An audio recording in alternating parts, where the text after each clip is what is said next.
বিসমিল্লাহির রহমানির রহিম। আসসালামু আলাইকুম বন্ধুরা, মুসা নবীর যুগে একটি সাপ এসে আমাদের নবীর সাথে এমন একটি কাজ করে, যে কাজটি দেখা মাত্রই সেখানকার বেদুইনরা আল্লাহর নবীর কাছে এসে ইসলাম গ্রহণ করে এবং বিশ্ব নবীর দোয়াতে সেই গুই সাপকে আল্লাহ তাআলা মানুষ বানিয়ে দেন এবং তাকে নবীজির সাহাবী বানিয়ে দেন। কিন্তু সেই সাহাবী কে, কি তার পরিচয়, তা জানতে হলে আমাদের এই ভিডিওটি না টেনে একেবারে শেষ পর্যন্ত দেখতে থাকুন।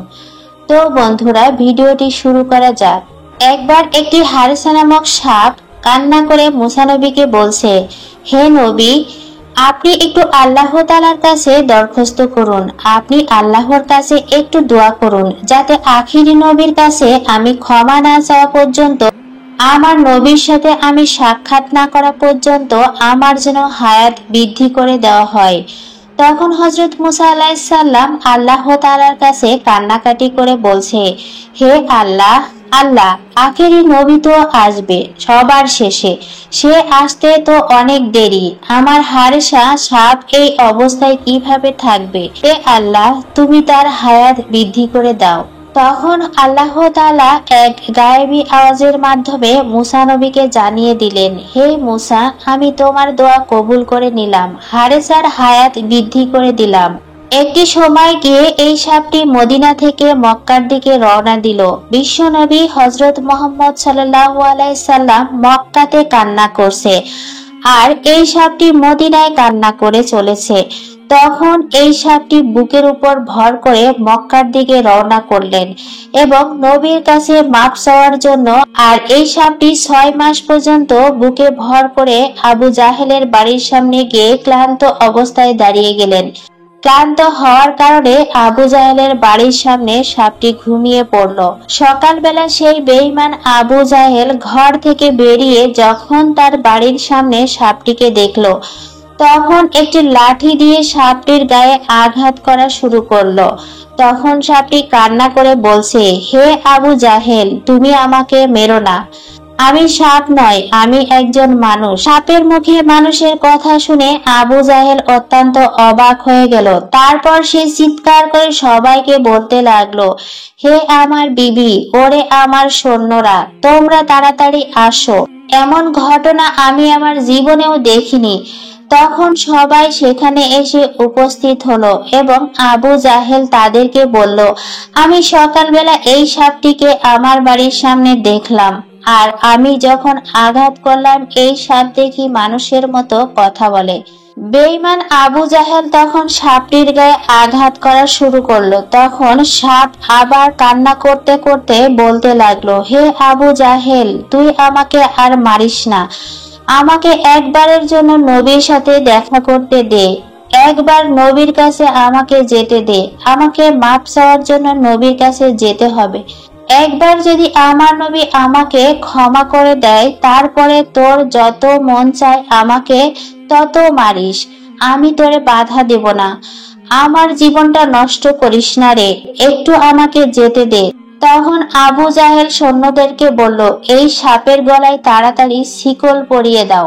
অতঃপর সাপের গলায় শিকল পরিয়ে তাকে খুঁটির সাথে বেঁধে রাখা হলো এবং তার গায়ে আঘাত করা শুরু করলো আবার। এইবার হারিসা কান্না করে আর বলে, আমাকে যত মারার তুই মার, একবার তুই আমাকে মুহাম্মদের কাছে যেতে দে। তখন আবু জাহেল বলে, হে বিবি, এই সাপের মুখ দিয়ে মুহাম্মদের নাম আসছে, মনে হয় এই সাপটি মুহাম্মদের জন্য পাগল, এই সাপটিকে তো ছাড়া যাবে না। এইভাবে সাপটিকে বেঁধে রেখে সারাদিন তার গায়ে আঘাত করা হলো।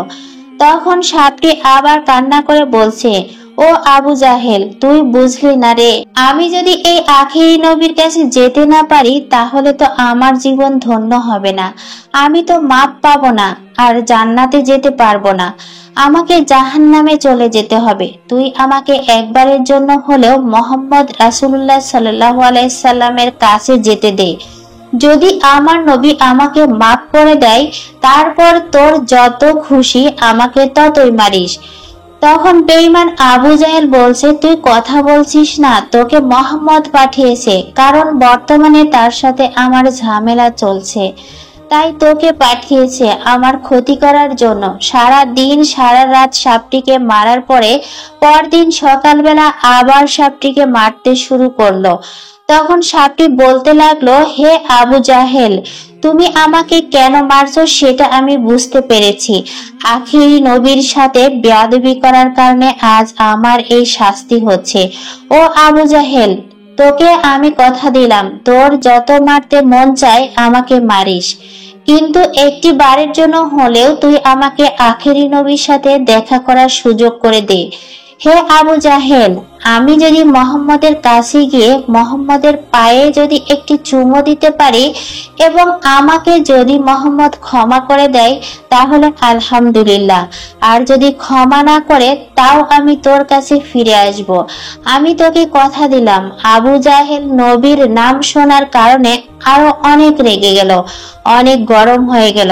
সাপটিকে মারতে মারতে তখন আবু জাহেল তার বিবিকে বলল, হে বিবি, তুমি আমার ঘর থেকে আমার লোহার চাবুকটা নিয়ে আসো।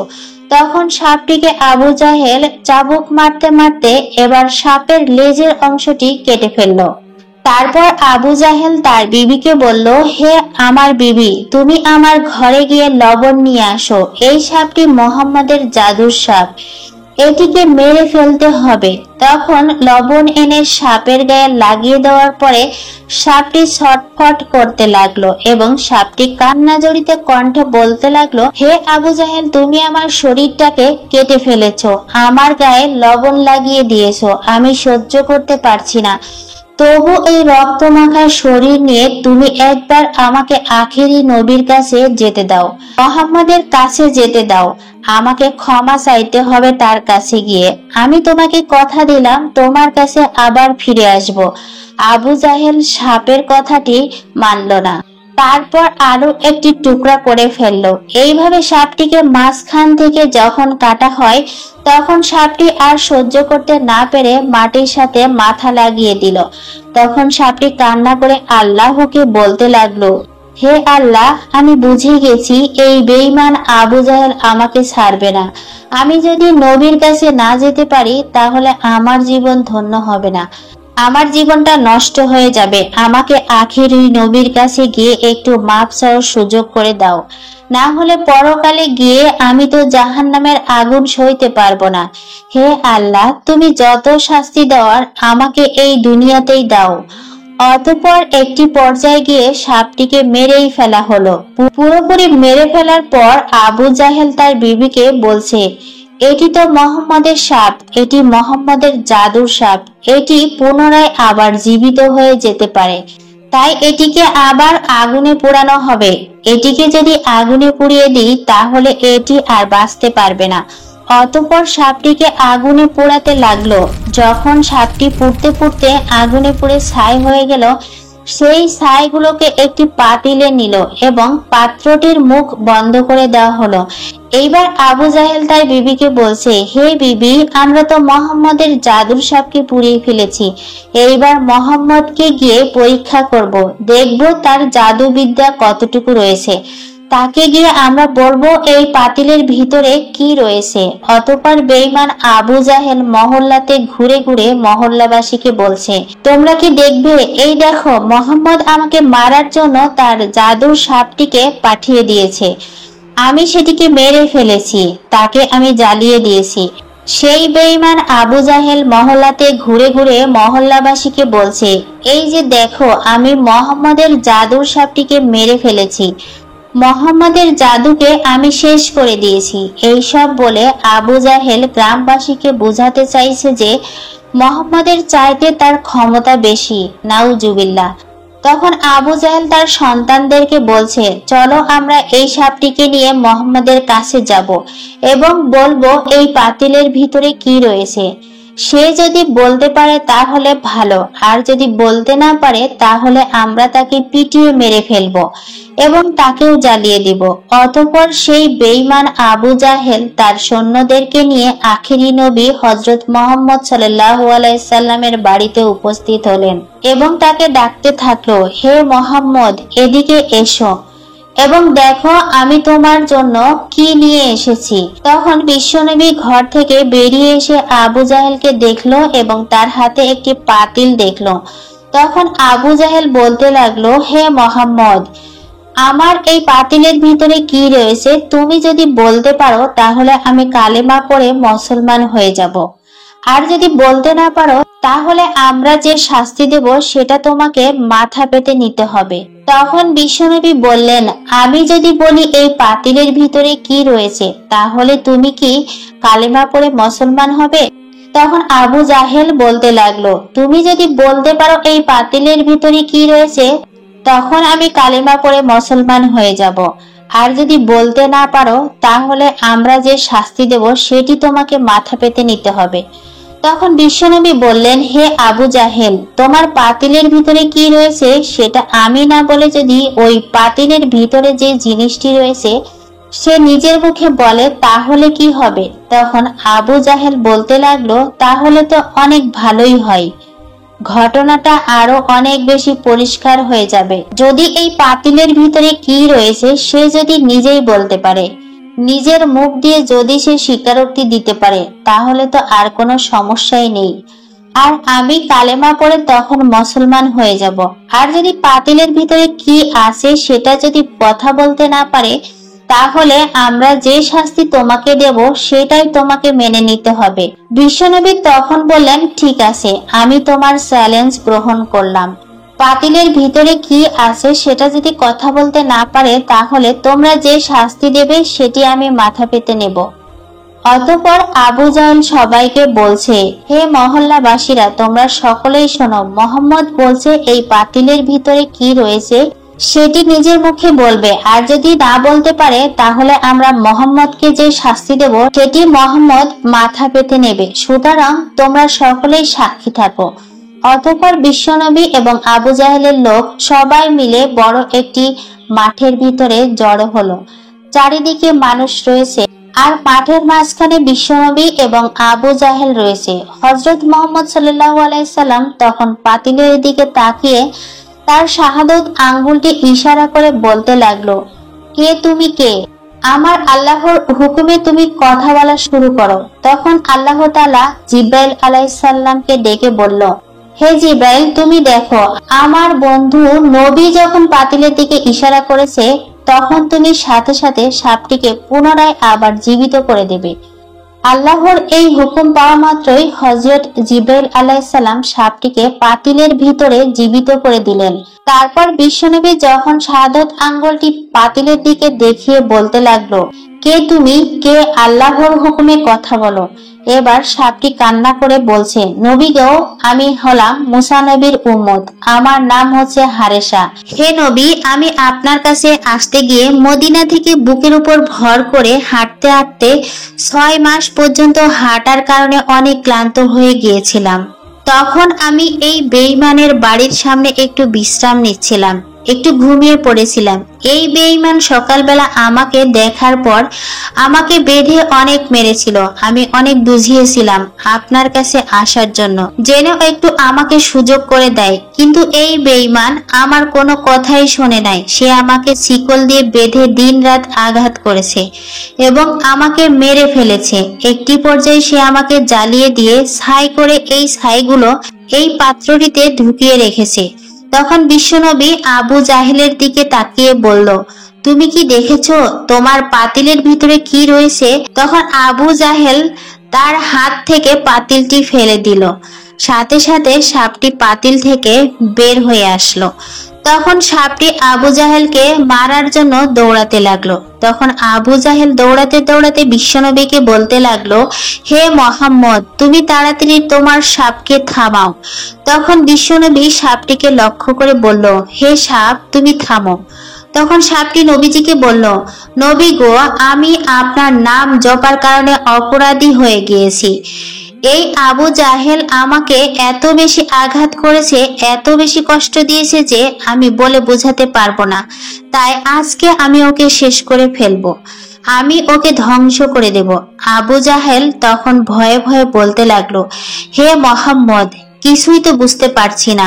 আমার মনে হয় তোমার সাপ আমাকে মেরেই ফেলবে। এই বলে আবু জাহেল আবার দৌড়াতে লাগলো। তখন সাপটি আবু জাহেলের পিছু পিছু দৌড়াতে লাগলো। বিশ্বনবী তখন সাপটিকে আবারও বলল, হে হারেসা, তুমি ওকে ছেড়ে দাও। নবীজির কথা শুনে সাপটি একবার সামনের দিকে তাকায়, আবার পিছনের দিকে তাকায়, এরপর জিহ্বা বের করে দিয়ে কান্না করতে লাগলো। তখন বিশ্বনবী বলতে লাগলো, হে হারেসা, তুমি আমার কাছে মাপ চাওয়ার জন্য এতদিন এত কষ্ট করেছো, যাও আমি তোমাকে মাপ করে দিলাম। তখন হারেসা সাপটি কান্না করে বলতে লাগলো, নবী গো, আপনি আমাকে মাপ করেছেন, আমার জীবন ধন্য হয়ে গিয়েছে। এই বলে হারেসা পচা পানির দিকে রওনা করলো। হারেসা সাপটি যাচ্ছে আর নবীর দিকে একবার তাকায়, আবার সামনের দিকে একবার তাকায়। তখন নবীর চাচা আবু জাহেলকে ডেকে বলল, চাচা, তুমি কি আর মানুষ হবে না? নবীজির কথা শুনে আবু জাহেল মাথা নিচু করে দাঁড়িয়ে রইল। এরপর নবীজি হারেসা সাপটিকে বলল, তুমি কি মানুষ হতে চাও? সাপ তখন বলল, নবী গো, আপনি আমাকে মাফ করে দিয়েছেন, এতেই আমার জীবন ধন্য হয়ে গিয়েছে। এখন আপনি যদি আমাকে আবার মানুষ বানিয়ে দেন, তাহলে এর চেয়ে ভালো লাগার খবর আমার জীবনে আর কি হতে পারে। বিশ্বনবী তখন আল্লাহর দরবারে মোনাজাত করে বললেন, হে আল্লাহ, তুমি আমার হারেসাকে মানুষ বানিয়ে দাও। তখন আল্লাহ রাব্বুল আলামিন নবীজির দোয়া কবুল করে নিলেন। হারেসা সাপ মানুষে রূপান্তর হয়ে গেল। কিতাবের ভিতরে উল্লেখ রয়েছে, হারেসা মানুষ হবার পরে তার বাকি জীবন বিশ্বনবীর খেদমতে কাটিয়ে দিয়েছেন। সুবহানাল্লাহ। একদা বিশ্বনবী সাহাবীদের এক মজলিসে উপস্থিত ছিলেন। এমন সময় সেখানে একজন গ্রাম্য বেদুইন ব্যক্তি উপস্থিত হলো। তখন তার হাতে শিকার করা একটি গুই সাপ ছিল। সেই বেদুইন হযরত মুহাম্মদ সাল্লাল্লাহু আলাইহি সাল্লামের দিকে তাকে ইশারা করে সাহাবা কেরামদেরকে জিজ্ঞেস করলো, তিনি কে? সাহাবায়ে কেরাম উত্তর দিলেন, তিনি আল্লাহর রাসূল বিশ্বনবী মুহাম্মদ সাল্লাল্লাহু আলাইহি সাল্লাম। উনি হলেন জিন ও ইনসানের নবী। উনি হলেন তামাম বিশ্বজাহানের নবী। তারপর সেই বেদুইন গ্রাম্য ব্যক্তি বলল, আমি লাত উজ্জার কসম করে বলছি, আমি তাকে নবী বলে স্বীকার করি না। তবে আমার হাতে যে শিকার করা গুই সাপ রয়েছে, সেই সাপটি যদি কথা বলে, তার নবুয়তের ব্যাপারে স্বীকৃতি দান করে, তাহলে আমি তাকে নির্দ্বিধায় নবী বলে মেনে নেব। হে মোহাম্মদ, যতক্ষণ পর্যন্ত এই গুই সাপটি আপনার উপর ঈমান না আনবে, ততক্ষণ পর্যন্ত আমিও আপনার উপর ঈমান আনব না। তখন হযরত মুহাম্মদ সাল্লাল্লাহু আলাইহি সাল্লাম বললেন, হে বেদুইন, তুমি সত্যি করে বলো তো, এই গুই সাপটি যদি তোমার কথা মতো আমার উপর ঈমান আনে, আমার নবুয়তের ব্যাপারে স্বীকারোক্তি প্রদান করে, তাহলে তুমি কি আমার প্রতি ঈমান আনবে?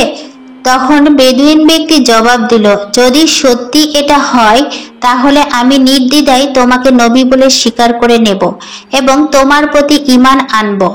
তখন আল্লাহর নবী বেদুইনকে বললেন, তুমি গুই সাপটিকে ছেড়ে দাও। রাসূল আকরাম সাল্লাল্লাহু আলাইহি সাল্লামের আদেশে সেই বেদুইন ব্যক্তি তার সামনে সাপটিকে ছেড়ে দিল। তারপর আল্লাহর নবী গুই সাপটিকে বললেন, হে গুই সাপ। গুই সাপকে ডাক দেওয়ার সঙ্গে সঙ্গে সেই সাপটি সকলের বোধগম্য বিশুদ্ধ আরবি ভাষায় জবাব দিল, লাব্বাইক ইয়া রাসূলুল্লাহ, আমি আপনার খেদমতে উপস্থিত এবং আমি আপনার অনুগত। গুই সাপের এই কথাগুলি উপস্থিত সকলে শুনল এবং বুঝতে পারল। এরপর বিশ্বনবী গুই সাপকে জিজ্ঞেস করলে, হে গুই সাপ, তুমি কার ইবাদত করো?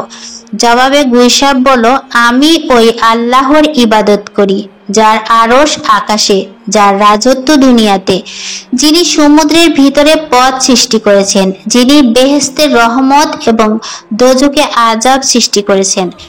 আল্লাহর নবী হযরত মুহাম্মদ সাল্লাল্লাহু আলাইহি সাল্লাম গুই সাপকে পুনরায় জিজ্ঞেস করলো, হে গুই সাপ, আমি কে? তখন গুই সাপ জবাব দিল, আপনি আল্লাহর রাসূল এবং আপনি আখিরি নবী। যে ব্যক্তি আপনার সত্যতা স্বীকার করবে, সে সফলকাম হবে, আর যে ব্যক্তি আপনাকে মিথ্যা প্রতিপন্ন করবে, সে ব্যর্থ হবে। তারপর হযরত মুহাম্মদ সাল্লাল্লাহু আলাইহি সাল্লাম সেই গ্রাম্য বেদুইন লোকটির দিকে লক্ষ্য করে বলল, হে বেদুইন, এখন কি তোমার মনে আমি আল্লাহর রাসূল হওয়ার ব্যাপারে আর কোনো সন্দেহ রয়েছে? বেদুইন ব্যক্তিটি বলল, ইয়া রাসূলুল্লাহ, ইয়া হাবিবাল্লাহ, যার নবুয়তের ব্যাপারে একটি গুই সাপ সাক্ষ্য দেয়, তার নবুয়তের ব্যাপারে আমি সন্দেহ করার কে? হে আল্লাহর হাবিব, আপনি আমাকে মুসলমান বানিয়ে নিন এবং আপনার চরণতলে খেদমত করার সুযোগ করে দিন।